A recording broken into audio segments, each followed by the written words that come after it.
Would you all please be seated?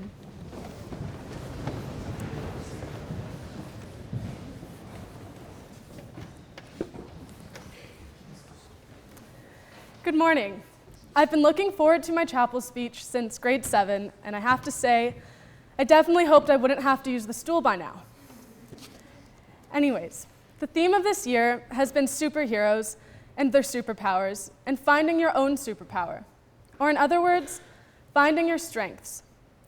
Peers, faculty, and most importantly, my family, welcome to the John Bell Chapel. Today I want to share with you what I've learned about finding strength and what it means to be strong, and I hope you leave the chapel today feeling a little bit more like a superhero yourself. One of the most important things I've learned in my short 17 years is to maximize on your strengths and minimize your weaknesses, just like all our favorite superheroes do.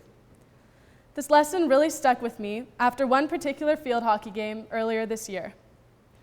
As you may know, field hockey is a right-handed sport, meaning that every player plays on that one strong side.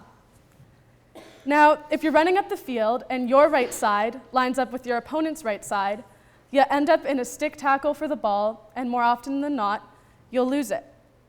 So one game, our team kept running right into our opponent's sticks, losing the ball time and time again.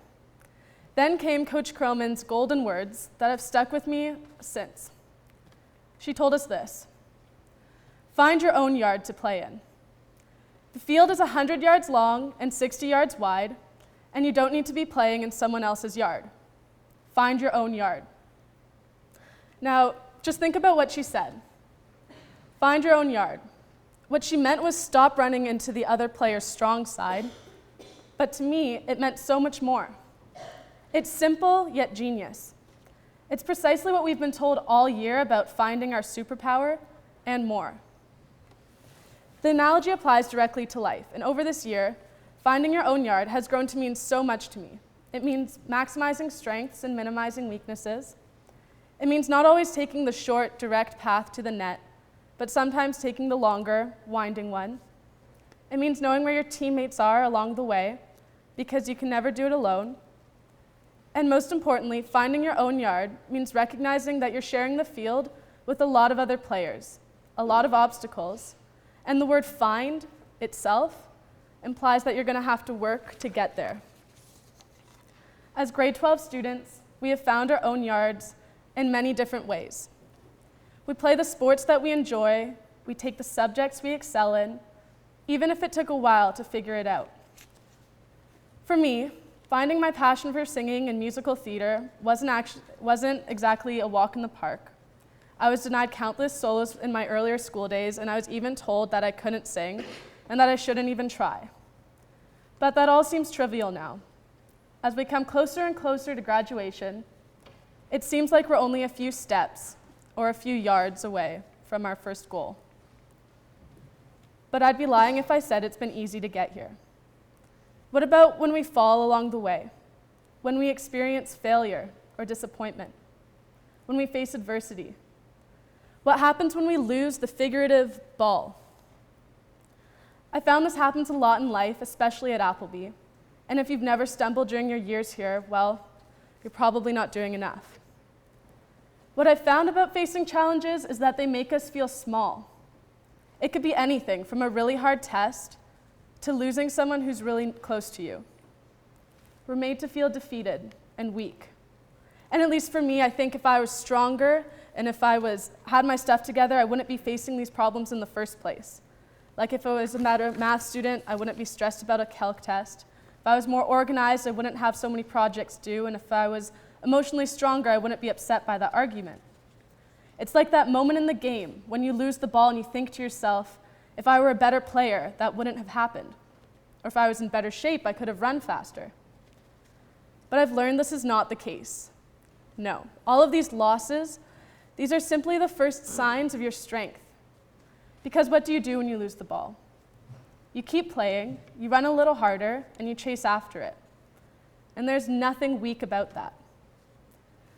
So I'd like to share an experience with you that brings me comfort, and I hope the graduating class will remember as we go off into the real world. 2 summers ago, I spent a month at a camp, and Between the building where we spent most of our time and one of the main walkways at camp, there was a 210-foot-long bridge. One of the intended messages of the bridge is to remind people that if you're to be a leader, you must also be willing to be a bridge.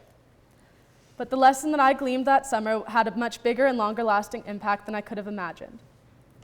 At the beginning of the week, we had to take off our shoes and line up single file line on the bridge, barefoot.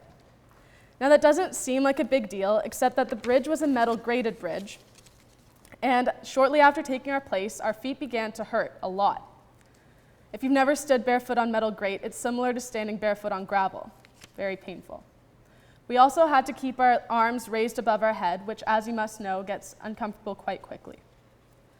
Now, I realize this sounds more like a torture technique than any sort of leadership lesson, but the message from standing on a bridge, meant to take you from point A to point B while experiencing pain, was this: change is uncomfortable.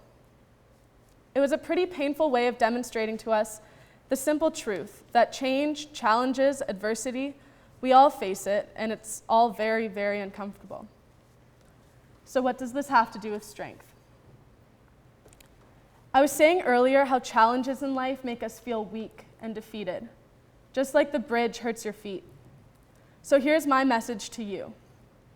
Just because it hurts, and just because you feel pain, doesn't mean you are weak. By staying on the bridge, you are very, very strong.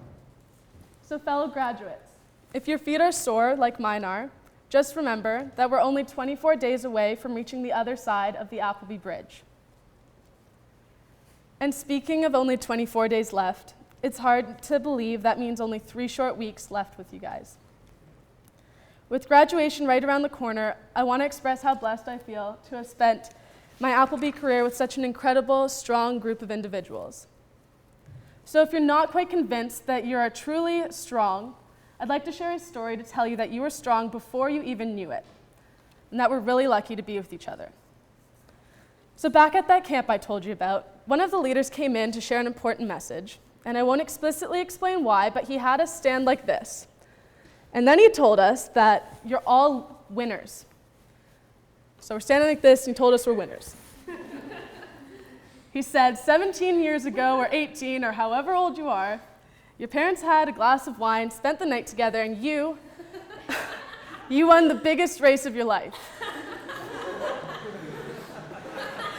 You won because you were the strongest and the fastest swimmer. You were the strongest X or Y among thousands. And because of that, you were born. Because of that, you are here today.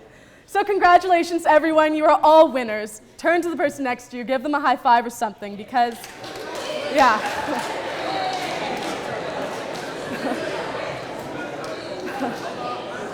Just by being here, you're pretty strong.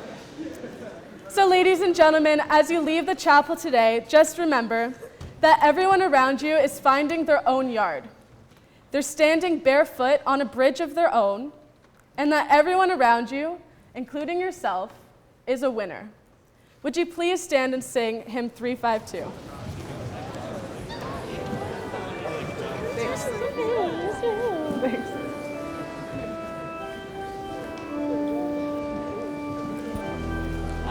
Amazing. Thank you.